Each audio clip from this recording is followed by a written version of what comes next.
राष्ट्रीय ग्राम स्वराज अभियान के अंतर्गत 2 दिवसीय क्षेत्र पंचायत सदस्यों का प्रशिक्षण कार्यक्रम जो कि विकासखंड मीरगंज से आए हुए हैं, उनका जिला ग्राम विकास संस्थान भोजीपुरा में चल रहा है। आज जिसके आयोजक हैं उप निदेशक पंचायती राज बरेली मंडल बरेली, प्रायोजक लखनऊ की संस्था प्रिट पंचायती राज प्रशिक्षण संस्थान, जिस भोजीपुरा के अंतर्गत स्थान में चल रहा है, उसके हमारे बीच में आज उपस्थित हैं जिला प्रशिक्षण अधिकारी आदरणीय कमल कुमार श्रीवास्तव जी। आज हम उनसे बात करेंगे कि ये क्षेत्र पंचायत सदस्यों का जो प्रशिक्षण कार्यक्रम चल रहा है, ये कौन कौन सी थीम पे चल रहा है, उसका उद्देश्य क्या है, इस पर हम चर्चा करने जा रहे हैं। हमारे चैनल पर आपका स्वागत है, अभिनंदन है। धन्यवाद। हम आपसे जानना चाहेंगे, लोगों तक ये पहुंचाना चाहेंगे कि किन विषयों पर, किन थीम पर ये कार्यक्रम चल रहा है और इसका उद्देश्य क्या है। धन्यवाद तोमर साहब। ये जो प्रशिक्षण आयोजित किया जा रहा है, ये राष्ट्रीय ग्राम स्वराज अभियान के अंतर्गत सभी जो है सम्मानित बीडीसी सदस्यों का प्रशिक्षण आयोजित किया जा रहा है। इस प्रशिक्षण में, आज के प्रशिक्षण में जो है विकासखंड मीरगंज से आए हुए सम्मानित बीडीसी सदस्यों को प्रशिक्षण दिया जा रहा है। इसमें देखिए, मुख्य रूप से हम लोग जो प्रशिक्षण देने का उद्देश्य ये है कि जो हमारे एसडीजी के गोल्स हैं, 9 गोल हैं जिनके बारे में आपको यहाँ प्रशिक्षण दिया जा रहा है। इनमें मुख्य रूप से जैसे गरीबी मुक्त भारत, कि किस तरीके से हमारा जो गांव है वो बिल्कुल गरीबी से मुक्त हो जाए। 2030 तक के लिए यूनाइटेड नेशन ने एसडीजी के गोल निर्धारित किए हैं पूरे विश्व के सभी देशों के लिए। उसी के अंतर्गत जो है हमको ये प्रयास करना है कि 2030 तक हमारे जो गांव है वो गरीबी मुक्त हो जाएं। साथ साथ जो हमारे दूसरा थीम है वो स्वस्थ गांव का है, कि हमारी जो जनता गांव में निवास कर रही है वो बिल्कुल स्वस्थ रहे, बच्चे जो हैं बिल्कुल रोगों व्याधियों से दूर रहें, माताएं बहनें जो हैं वो बीमारियों से दूर रहें। और जो हमारा तीसरा जो थीम है वो है बाल हितैषी गांव। बाल हितैषी गांव से हमारा उद्देश्य ये है कि जो बच्चे हैं उनको खेलने कूदने की जगह मिले, पढ़ाई के लिए वो अच्छा माहौल मिले। और अगला जो हमारा थीम है पर्यावरण जल युक्त गाँव। इसके अंतर्गत हमको जो है गाँवों में पीने के लिए जो है शुद्ध पेयजल की व्यवस्था करनी है। इन सभी योजनाओं के लिए जो भी हमारे विभाग हैं, कंसर्न विभाग हैं, सभी लोग मिल करके इस पे कार्य कर रहे हैं। और हम लोग प्रयास ये कर रहे हैं कि 2030 या उसके पहले ही हम लोग अपने इन सारे गोलों को प्राप्त कर लें। इसमें जैसे हमारा 5वां है स्वच्छ और हरित गांव।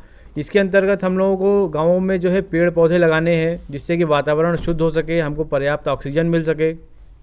हमने अभी देखा है कि कोरोना के समय में ऑक्सीजन की कितनी किल्लत थी। लोग सिलेंडर जो है 50,000, 60,000, 70,000 का लोग सिलेंडर खरीद के ले आ रहे थे ऑक्सीजन का, जबकि यह तो मुफ्त में हमको जो है पर्यावरण हमारे देती है। चाहिए हमारे पास गांव में सारी सुविधाएं होनी चाहिए कि हमको गांवों से शहर की तरफ पलायन न करना पड़े। हम कोशिश ये करते हैं कि 2030 या उसके पहले गाँवों में हम इतनी बुनियादी सुविधाएँ विकसित कर लेंगे कि हमारे गाँव में रहने वाले सभी लोगों को जो है शहरों की तरफ नहीं जाना पड़ेगा। अच्छे अस्पताल बन जाएंगे, अच्छे विद्यालय बन जाएंगे। अब तो गाँव में आपने देखा होगा कि विद्यालयों का आधुनिकीकरण भी किया जा रहा है, जिसमें बच्चों को पढ़ाने के लिए जो अच्छे शिक्षक तो उपलब्ध हैं ही हैं, साथ साथ उनको प्रोजेक्टर के माध्यम से और बाकी अन्य जो उन्नत विधाएँ हैं उनके माध्यम से उनको जो है प्रशिक्षण और शिक्षण का कार्य किया जा रहा है। इसके साथ साथ जो है 7वीं जो हमारी थीम है सामाजिक रूप से न्यायसंगत एवं सुरक्षित गाँव। गाँव में रहने वाले किसी भी व्यक्ति को यह महसूस नहीं होना चाहिए कि हमारा जो गांव है हम यहाँ पे असुरक्षित हैं। उनको जो है आपस में बिल्कुल लगाव होना चाहिए, प्यार होना चाहिए। साथ साथ उनको किसी तरह की कोई असुरक्षा की भावना नहीं होनी चाहिए। इन सब के लिए भी तमाम हमारी योजनाएं हैं, अन्य विभागों की भी जो संचालित की जा रही हैं। साथ साथ जो हमारी 8वीं थीम है सुशासन वाला गाँव, यह बहुत ही महत्वपूर्ण है। इसके अंतर्गत हम लोगों को ये कोशिश करनी है कि जो हमारे गाँव हैं वहाँ पर बिल्कुल सुशासन हो, जैसा राम राज्य के समय में रहा करता था।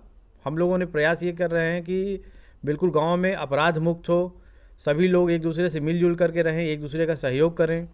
और जो सबसे महत्वपूर्ण और जो नवा हमारा थीम है वो है महिला हितैषी गांव। महिलाओं को हमें आगे बढ़ाना ही बढ़ाना होगा। बिना उनके आगे बढ़े हमारा देश, हमारा समाज, हमारा गाँव कभी भी आगे नहीं बढ़ सकता है। तो हम लोग यह प्रयास कर रहे हैं कि महिला हितैषी गाँव के रूप में हमारे गाँव की जो महिलाएँ गरीब हैं उनको किस तरीके से हम लोग आगे बढ़ा सकते हैं, उसके लिए कई योजनाएं सरकार संचालित कर रही है। जैसे समूह के माध्यम से भी उनको आगे उन्नत करने का प्रयास किया जा रहा है, और कई ऐसी योजनाएं हैं जिसके बारे में हम लोग यहाँ प्रशिक्षण में बता रहे हैं कि महिलाओं को हम किस तरह हम लोगों ने यहाँ यह प्रशिक्षण आयोजित किया है। और सभी सम्मानित बीडीसी सदस्य लोग काफ़ी मन लगा करके और काफ़ी अच्छे मनोयोग से यह प्रशिक्षण प्राप्त कर रहे हैं। मैं ये उम्मीद करता हूँ, मैं आप लोगों को आश्वासन भी देता हूँ कि जिस उद्देश्य के साथ यह प्रशिक्षण हम लोग आयोजित कर रहे हैं उस पर हम लोग अवश्य खरे उतरेंगे। बहुत बहुत धन्यवाद। आपका भी बहुत बहुत धन्यवाद। आपने पूरे जनपद बरेली के समस्त क्षेत्र पंचायत सदस्यों का प्रशिक्षण कार्यक्रम का जो बीड़ा उठाया है, ये पंचायती राज प्रशिक्षण संस्थान प्रेट द्वारा पूरे उत्तर प्रदेश में इस समय ये प्रशिक्षण कार्यक्रम चल रहा है। और इसी क्रम में यहाँ पर बरेली में जो प्रशिक्षण कार्यक्रम चल रहा है, इसका यहाँ पर उप निदेशक पंचायत बरेली मंडल बरेली के दिशा निर्देशन में इस संस्थान में, जिसके आप मुखिया हैं, वहाँ से प्रसारित हो रहा है। जनपद बुलंदशहर और बदायूं व बरेली से प्रशिक्षक महोदय आए हुए हैं, उन लोगों के द्वारा सफलतापूर्वक प्रशिक्षण दिया जा रहा है। मुझे पूरी उम्मीद है कि वर्ष 2030 तक क्षेत्र पंचायत सदस्य अपने दायित्वों का निर्वहन करते हुए इन 9 थीम पर, जो 9 थीम हैं, गरीबी मुक्त गांव, स्वस्थ गांव, बाल हितैषी गांव, पर्याप्त जल युक्त गांव, स्वच्छ और हरित गांव, आत्मनिर्भर बुनियादी ढांचे वाला गांव, सामाजिक रूप से न्याय संगत और सुरक्षित गांव, सुशासन वाला गांव और महिला हितैषी गांव, जैसा आपने बताया। इन्हीं के साथ साथ एक बार पुनः आपको बहुत बहुत धन्यवाद। बहुत बहुत धन्यवाद।